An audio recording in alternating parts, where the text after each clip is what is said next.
NFL trade deadline is coming up next week, and I thought it'd be a good exercise to look at college football and if it had a trade deadline. We'll take a look at some of the contenders, the teams that I would think would be buyers in this market, and take a look at the players that they might target. We'll start with Tulane. This is a team that sits atop the AAC, but that doesn't mean that they don't have the need to add some players to their team. I think tight end would be a good opportunity for them to expand their passing attack. I think right now Jaquan Jackson and Lawrence Keys are doing a great job of being explosive, but it wouldn't hurt to have someone that could be what they've had in the past. A guy like Dalen Holker could be a good option for them. I think another wide receiver could be helpful too. A guy like Luke McCaffrey could fit in real nice. And then on defense, I think that the secondary could use a little bit of help as well. Devin Grant is someone from Buffalo who's having a good year that could help their team as well. A few others, as we'll see in most of these teams, a few other options that could stand out. Again, it really depends on what you're willing to pay. We're not going to look at what Tulane would give up or any of these teams, but there's obviously another component of this. So there are some other options that you could look at. It just depends on the price, obviously, that they would pay in this hypothetical situation versus what Tulane has to offer. And now most of these would be you probably have cash considerations. I don't know how you do it in college football, obviously with scholarships and whatnot. We're very far away from this actually being a thing, but it's still a fun exercise to do. SMU is a team that I think could be buyers any single year simply because we know the financial situation of this program. One thing I think they need this year is a difference maker at defensive end. I think that they need a defensive lineman that can be a disruptor, and Ayabi Okianoma is someone who can fit that role. A defensive end from Charlotte is having a good year. The former Michigan transfer, someone who definitely could help quite a bit. I think this SMU offense also needs a little bit of help. I think that this is an offensive line that has underwhelmed. The offense overall feels like it wants to be explosive, but just isn't. So a guy like Victor Stoffel could be a huge addition too. You have other players such as William Parker and Brian Dooley from UAB and Eastern Michigan, respectively, that could make an impact too. I think you also need a wide receiver, a difference maker, someone to step up. Right now, it feels like SMU doesn't have that guy, that wide receiver one that is that alpha, and a guy like Naeem Simmons could help in that regard as well. Basically, it just doesn't hurt to have someone who can add to this wide receiver room as well. They have a lot of depth, and this is a team, like I said, whether it's money or if they're trading players, the depth that SMU has could allow them to upgrade at certain positions. Memphis is not out of the race either. This is definitely a team that is kind of flirting on the edge of this could be a championship team or it could be a middle of the pack team, and we will see. Certain areas need some addressing. A position of need to me, opposite of Jalen Allen, is the other defensive end position. Trey Moore from UTSA. If UTSA decides they would be sellers, now obviously that goes into consideration here as well. It feels like UTSA maybe is trying to make a run for things, but I just have questions about what happens if Frank Harris isn't healthy. How many wide receivers will they have available? That there are some questions that you could see. Maybe not a good spot for UTSA to be sellers, but it's definitely not out of the question depending on where they're going. Obviously, right now it wouldn't be possible, but I think Memphis could make a push for a guy like Trey Moore. They could also ask a team like USF what they would want for Daquan Evans. I think Daquan Evans is having a big year, and he could be a huge addition as well. The offensive line needs some help, so adding a guard or a tackle would help a guy like Seth Hennigan tremendously. Power five is where things would get interesting, and a team like Florida State would definitely be a buyer in this market. Now, obviously, they're looking for one or two pieces that could help in their quest to win a national championship, and it could be the difference in what they need versus what they already have. When you look at what Florida State needs, there's certain positions to me that stand out. And wide receiver doesn't seem like the obvious one, but with the health of that group and what teams are trying to do with Florida State, wide receiver is definitely something that needs to be addressed. I think that Keon Coleman and Johnny Wilson are doing a great job. Wilson's having some injury issues, so that doesn't help. But then you look at what teams are able to do when Wilson is out. That means they can put more attention on Keon Coleman.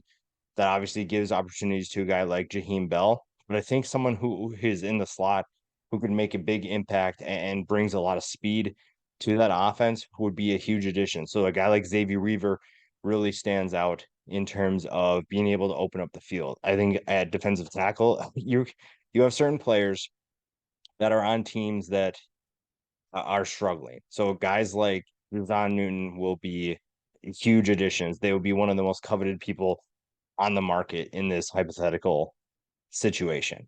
I think a guy like Deion Walker at Kentucky, in Kentucky, to me, they're not going to win the SEC East, so maybe they turn into sellers. This obviously is changing a huge dynamic in college football. So obviously there are certain things that would need to play out first for a team like Kentucky to be sellers, but that's definitely someone for the right price.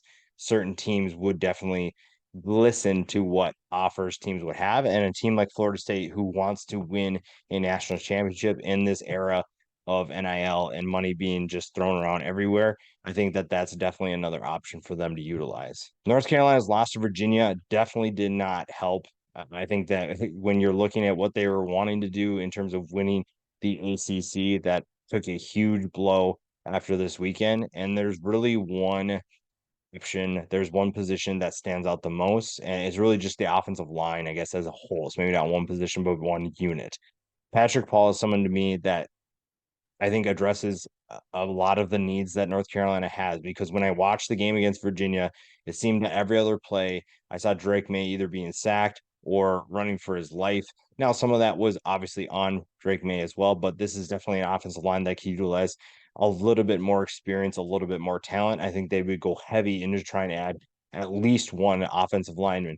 Another player like Brandon Coleman, someone who has guard and tackle experience, could be valuable too. And then on the defensive side of the ball, cornerback could use some help too. So MJ Devonshire is definitely a player that I would think that North Carolina would consider from Pitt, given that the Panthers aren't exactly having the greatest year. But offensive line and that secondary to me are two positions that North Carolina would address. Louisville has a lot ahead of them still. I think that they're very much still in play for the ACC championship, and they have certain positions that could be addressed as well. Some of it is going to be who gives Jamari Thrash a little bit extra help, who gives Jack Plummer an extra weapon, because this offense has key pieces on that offensive side of the ball. They just need one or two more. And a guy like Jamal Banks, who's on a struggling Wake Forest team, could explode that offense. Jamal Banks is a huge, big wide receiver that could add great size and still has that big playability. I think he has good speed that pairs well with a guy like Thrash, who's not the big,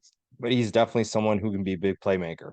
You give Jamal Banks to this offense, and now you see, I think a guy like Thrash take even bigger steps. So adding a player like him does a lot of things. Also, you're putting him in a Jeff Brown offense.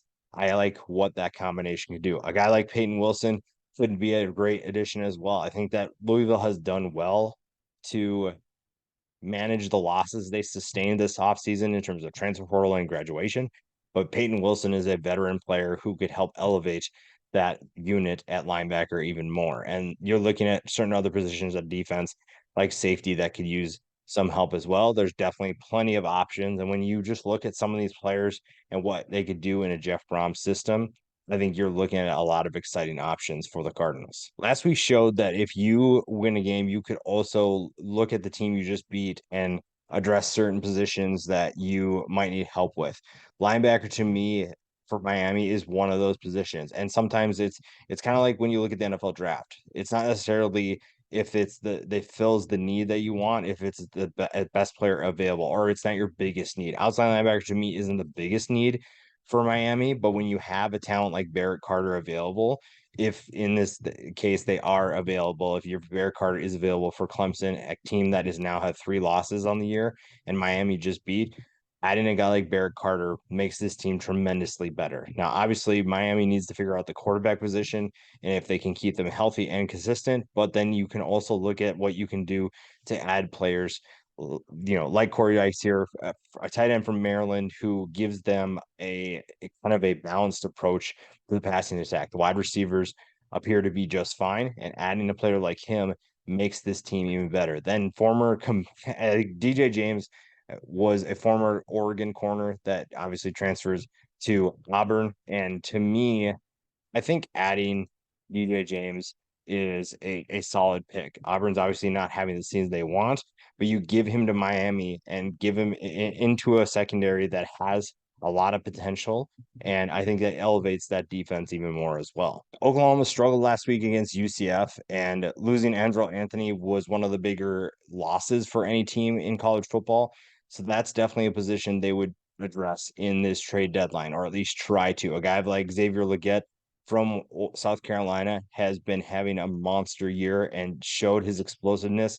And that's what Andrew Anthony was to Oklahoma. If you're able to get a trade done that adds a talent to replace what Anthony was doing, then I think you definitely take it. Giving Dylan Gabriel more weapons isn't necessarily a bad thing. Another position I'd really like to see them add is the safety position. I think that group could get better. I think that there's definitely room for improvement, and Tyler Newman from Minnesota gives them another weapon to utilize. Again, wide receiver and the secondary, the passing attack on both sides is where I think you could look at certain players for Oklahoma, and just some of these players, even you add a guy like Xavier Legette, that automatically makes this more of an exciting team. Oklahoma State, if they somehow didn't lose to South Alabama, would be a much more terrifying team, but they are still making plenty of noise. Thanks to Ollie Gordon, I think that this offense is just a quarterback away from being a terrifying team. Now, they also could add certain players at the wide receiver position to make things more interesting. The first one to me, and obviously after last week, maybe this isn't the best pick, but a guy like Grayson McCall, when healthy, is way better than anything Oklahoma State has on its roster right now. I think that he's a great quarterback who could fit in the system really well. He's a good runner who can add another dynamic to this offense, and he would elevate this Cowboys team to another level where they could compete for a Big 12 championship this year. I think adding a wide receiver also is something they must consider. Samuel Brown from Houston, a team that stunned everyone a couple weeks ago against West Virginia. They played Texas close last week. Just not a team that is really headed in the right direction this year, but maybe they wouldn't be sellers, but I think a guy like Samuel Brown would be available for the right price. Certain other wide receivers could fit in well too. Javon Baker from UCF, Torrey Horton from Colorado State, and an underrated one in Nick Nash. Nick Nash has the size that reminds me of guys like Justin Blackman and Des Bryant, not necessarily from his play saying that he's going to be the same, but just that size, that big receiver that you need to be able to take this team to a new level. Texas, of course, would be in the running as well. If Oklahoma is there, if certain other teams are in the running, then Texas will be too. And the secondary could use a little bit of help. I think that's the one unit that could use some elevation. Tyler Newman is a good option, like we talked about before. Same with DJ James. Tight end position could use, again, pass catchers for Texas aren't exactly hurting, but with Tavian Sanders and his struggles to stay healthy, a guy like Trey Knox could be a solid backup, or even just if you're looking at 12 personnel, a solid option to have on this offense too. Kansas is not out of the running either, and I believe that they have certain pieces in place. Even with Jalen Daniels out, they definitely could add some players on both sides of the ball, but the defense could use, to me, a little bit more help up front. They are a solid group, but adding a player like Chidozie Nwankwo from Houston would be huge. Adding to the offensive line gives you another option too. And with TCU's struggles, a guy like Brandon Coleman would be available for the right price, and he gives you that versatility to play both guard and center. And then you add the linebacker and Luke Reimer as well. There are certain players that Kansas could target to elevate this team and make them a little bit better. And again, they're not out of it yet. So there's definitely something they can do. We'll see what happens this weekend. But if they were in this hypothetical trade deadline, these are certain players that could help them a lot. After losing to Missouri, I think a lot of people expected Kansas State to kind of drop out of the race, but they are still very much in it. And there are certain positions that they need to address to help get this team better. The secondary took a massive hit in the offseason. So even though they've, I think, leveled things out, adding certain players in the secondary would help a lot. Malik Fleming's having a good year for Houston. He would be a good addition. Ike Larson from Utah State having a big year. And then adding another explosive pass catcher to this offense would open up the field as well. So a guy like Monterey Baldwin could be another option for this team, and certain players that would fit in both into what Kansas State wants to do and also open things up and help elevate this offense would be extremely helpful. Again, Power Five is where this gets really fun because teams like Michigan have their pick of who they want. It obviously just depends on what the price would end up being. And that's another thing that would be really interesting to watch is what are teams willing to pay? What are going to be options if there is a trade deadline? So a player like Jajon Newton would fit really well next to Chris Jenkins. Not necessarily if you're looking at this team and you look at the defense, you probably don't think there's certain positions that need much help. But when you have the ability to add an all Big Ten, potential All American type player. Why wouldn't you do that? Put him next to Chris Jenkins. You're telling me you don't want that? That is to me almost unfair. And then a guy like Cooper DeJean would have to go with the right position, but the fact that he's able to return kicks too, it adds to his, and he's a good corner. He's one of the best corners in college football. You're telling me you don't want that either?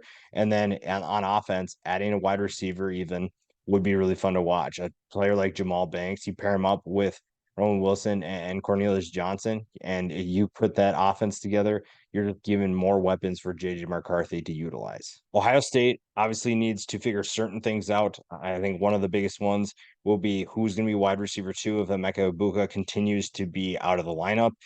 Who's going to step up? Is Carnell Tate the option? Is Cade Stover a reliable enough player at tight end to be that second option? But one of the things they need to address is the offensive line. Keeping Kyle McCord upright has been a struggle sometimes. So adding a player like Joe Alt, if Notre Dame is willing to get rid of him, Joe Alt has been one of the most consistent players for the Notre Dame Fighting Irish offense. And I think if you're looking at Notre Dame and what they may do, obviously this would be a stretch, and it depends on if Notre Dame would be a seller. Probably unlikely right now, but I think Ohio State at least makes that call if they're in this situation. Patrick Paul would be a good backup option if that's not available. He has NFL talent. And then the running back position has obviously struggled with health. And, this is where redshirting comes into play, and they have plenty of talent to utilize. But if you don't need to use a red shirt and you can add a player like Ashton Genty, for example, then maybe you're able to do that and not have to worry about removing red shirts from certain guys. So there's definitely certain positions that teams would be in that make it more flexible for them to pick certain players or to add certain players. And Ohio State's definitely one of those positions where they can at least make phone calls and see what's available at the right price and add certain guys that still help their team without affecting the long term of that roster. After what we saw against Ohio State this past week, Penn State definitely needs to add a wide receiver. That much has been very obvious. And the only way they can do that right now would be if there was a trade deadline. There's no way they can just magically find someone on their roster if they don't already have it and haven't utilized that right now. So a guy like Jamal Banks gives you a big wide receiver that can also create separation. Tavion Robinson, if you want to go more of a slot player that can create separation. Right now, I think separation is the biggest problem for Penn State. Also, they don't have a true wide receiver one. They have some wide receiver twos and threes, but they don't have a true number one guy. So you have to add someone that can do that, or at least create enough separation where you give Drew Aller more time to throw. Liberty plays tonight, and this is definitely another team that could add certain players. Now, Liberty has the financial resources to do it.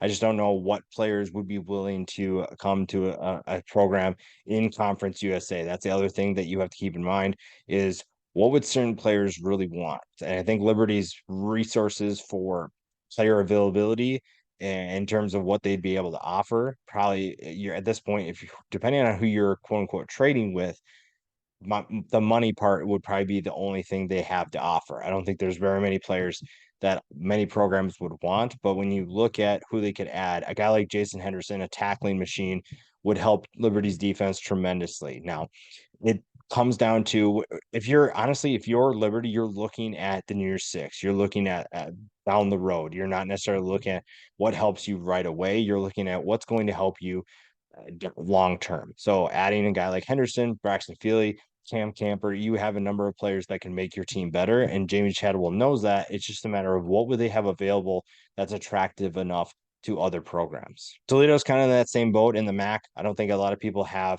the MAC as a program or a conference, I should say, that holds a lot of value in terms of players that you could trade. Now, the top players you could see, we saw what happened with Kent State. There are a number of players, if you develop them well, you can get them to the next level. But a team that's really good isn't going to get rid of their best players. They're just simply not going to do that. So Toledo might have a tough time identifying players to add, but they definitely have some options. Cyrus Allen gives them a true deep threat. I think what they have right now is solid, but they could give them another explosive deep threat there. You can also look within your own conference and add a guard if you want, or you can look at other Group of 5 conferences there, add another linebacker. This defense could always use something, another piece too. So there's definitely options for Toledo, even if it feels like it's limited. So another aspect of this is what do the service academies do? Because there's not really anything they offer that you can trade. So essentially, this is going to be tough if you're a service academy. You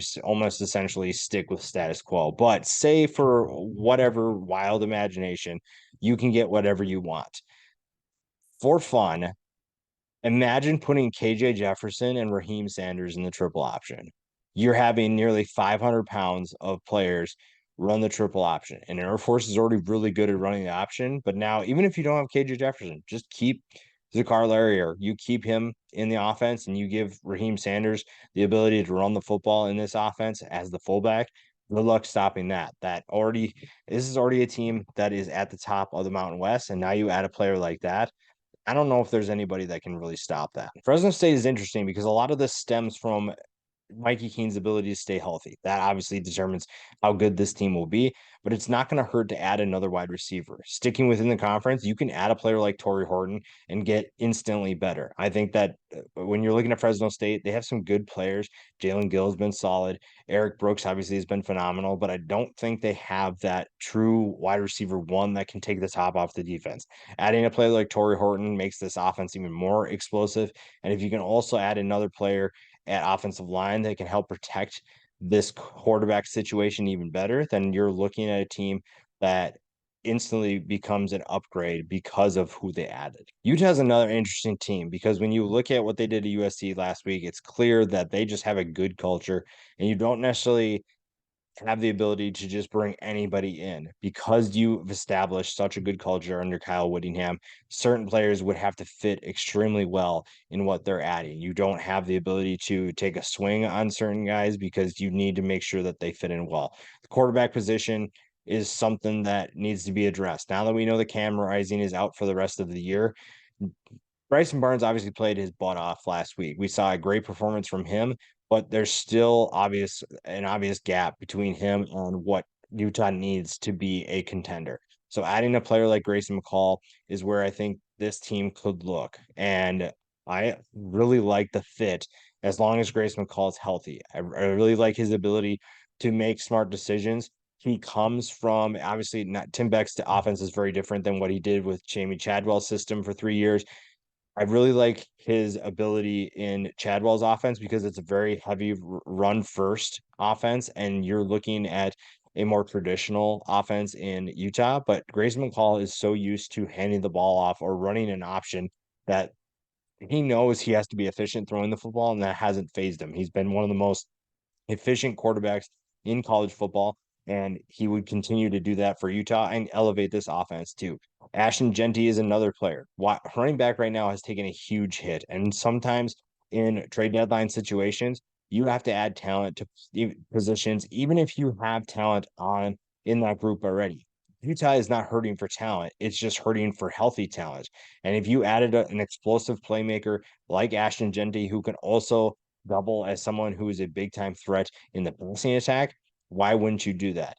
Tight end has also taken a hit. When you look at the tight ends they've lost this year, you need someone. So a guy like Shimon Mateer, who's an extremely athletic player for Cincinnati, so a team that's not exactly going in the right direction. If you could add a player like him, you give your offense another weapon. So I think offense to me, it's really about depth for both sides of the ball. But for offense, you need certain players to step up. And if you can't do that, adding someone in the trade deadline here would be huge. Oregon State really needs help in the passing stack, both on offense and defense. So adding a wide receiver that is a bigger wide receiver. They have plenty of talent in guys like Silas Bolden, but they don't have a bigger guy that can really scare a defense. So adding a guy like Elijah Badger, who's not really doing anything for Arizona State in terms of helping them win more games, he's not going to be the long-term solution for Arizona State. So he would definitely be someone on the, I guess, available for teams to add. So he would be a big time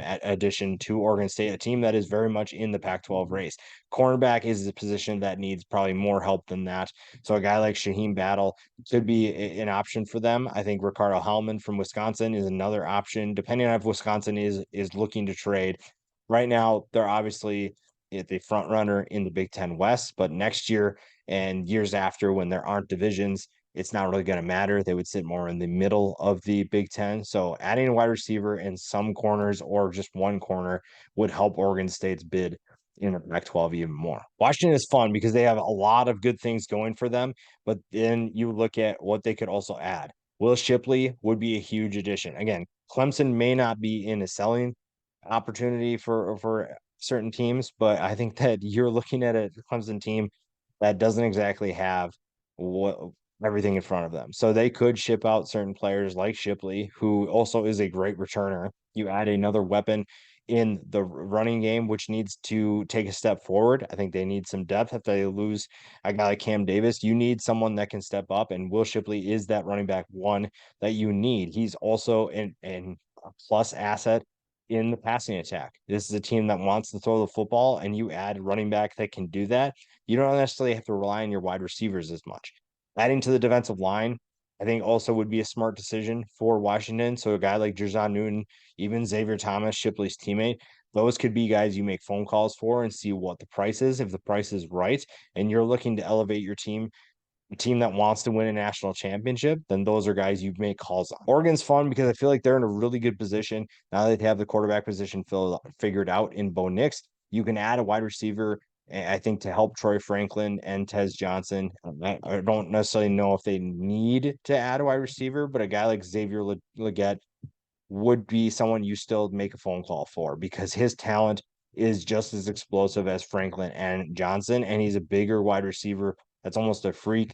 Former Jordan Birch teammate from South Carolina that you could add. Peyton Wilson gives you a linebacker that is experienced and could elevate that group as well. And former Oregon Duck DJ James could come back. There are plenty of options for Oregon to find in this trade deadline. And again, you just throw some Jordans their way or something like that. Oregon has plenty to offer in this situation. Georgia's interesting because we've done a good job for the most part of recruiting your talent. So you don't necessarily need to add anything in the trade deadline. But we also didn't think that they would need to add anything in the transfer portal either, but they did take some guys. Losing Brock Bowers hurts a ton. So how do you replace him? I think a player like Brevin Spanford would be a good option for Georgia. He's a 6'7", a freakishly athletic player who could give you something different than Brock Bowers, but still give you that same feeling of potential domination and a explosive playmaker. So that's someone who could give you a